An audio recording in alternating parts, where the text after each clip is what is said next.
केही न जानिबे आसिबे मो पुरकु किशोरी वाक्य शुणी दूती चली गले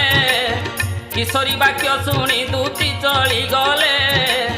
श्रीकृष्ण पाशरे प्रवेश होइले श्रीकृष्ण पाशरे प्रवेश होइले ठीक श्रीकृष्ण पाशरे प्रवेश होइले श्रीकृष्ण कहती दूती की उद्देश्य रे दूती की उद्देश्य रे दूती की उद्देश्य रे प्रवेश करिल आसी मोहरपुरे प्रवेश करिल आसी मोहरपुरे दूती कहती सुन हे रसिक नागर दूती कहती सुन हे रसिक नागर श्रीमती वाक्य आसी मु हेली हाजर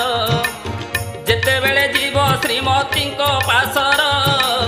जेते बेले जीव श्रीमती पाशर